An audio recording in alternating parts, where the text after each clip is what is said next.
My name is Melissa McSherry. I've been out of the GSB for 9 years, and I'm a managing vice president at a large bank where I manage a group of about 75 technical specialists. It's a combination of statisticians, data analysts, programmers, and we run the analytic infrastructure that we use for making major credit decisions within the bank. So I found myself in a situation where a new peer actually was joining the group, and for a variety of reasons that they weren't his fault, they weren't my fault, we actually very quickly got into conflict on a bunch of topics almost out of the gate. We just saw the world very, very differently.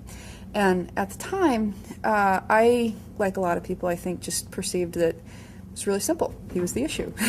I was right, he was wrong. What's complicated about that?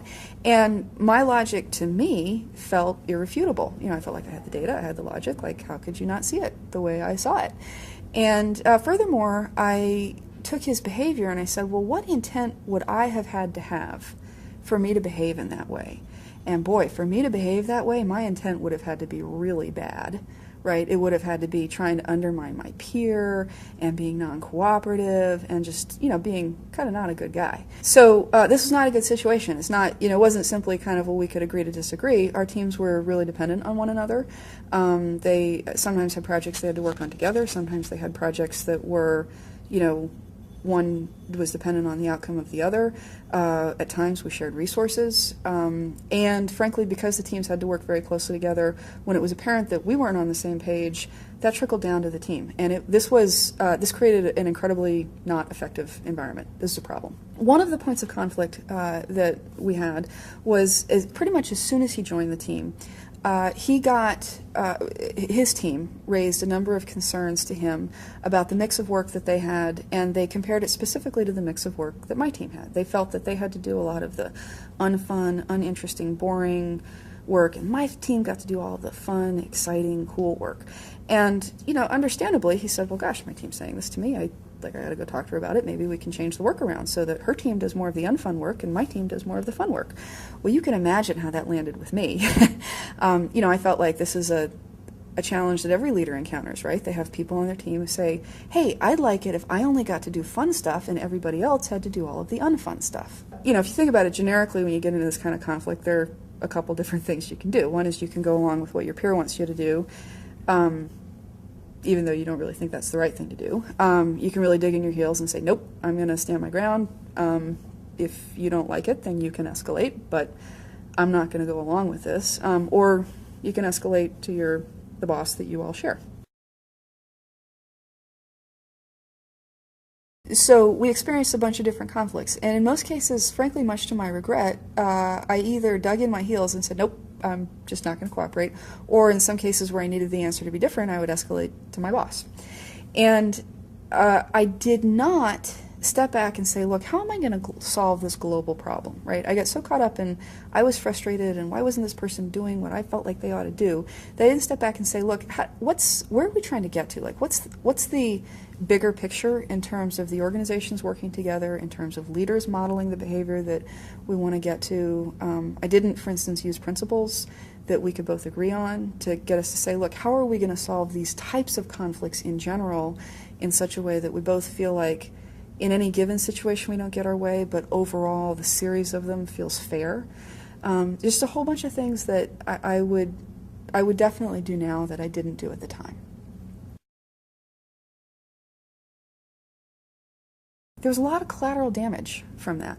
I mean, particularly there was collateral damage for the teams that were working for us. You know, they were aware that there was tension. They were aware that people weren't on the same page, and they didn't work together as effectively as we wanted them to. And we had one particular project where two teams were working on very similar groups of people that we were marketing to. So one team changed the population that we were marketing to at the same time that the other team changed the product. And then, shocker, they found out that they hadn't talked to each other about what they were doing, and neither of them had actually produced an optimal solution, even though they really genuinely thought they were doing the right thing for the business. Great. Conflict isn't good for anybody, and so while I was quite sure that I was right, that didn't change the fact that I got tagged as kind of a pain to work with. And it took me a very long time to get out from under that tag, and it's still sort of vaguely, you know, in the background. I have to be cognizant of that, as I think about working with other colleagues, that it's just going to be better for my career if I don't have any more difficult relationships. That was sort of my one shot.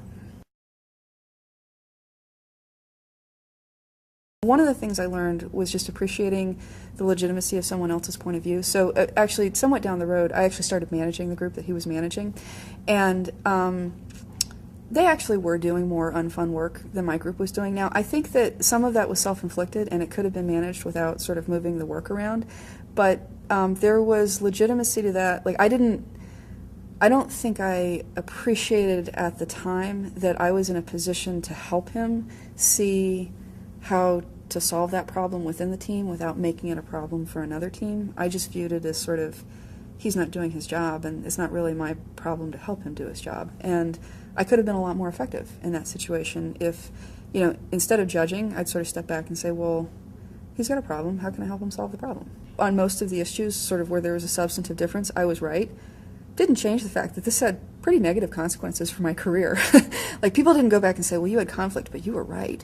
They said, you had conflict, you're a pain to work with, right? It's not, it is possible to get so focused on kind of the right and the wrong of the specific situation when you take into account every last piece of nuance that you sort of miss the point, which is we got these two big teams, and they need to work together collaboratively, and they will absolutely positively look to the behavior of their leaders to see how they ought to behave.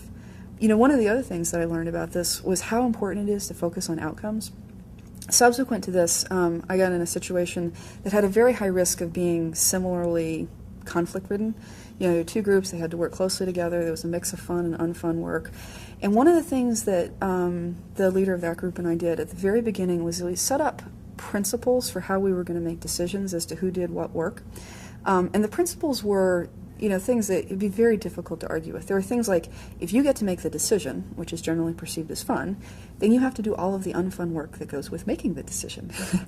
And boy, when we set it up like that, a huge number of these things just got sorted out without us even having to intervene, because people said, when I understand now it's a package deal, they made much more balanced requests and assertions about who ought to be doing what.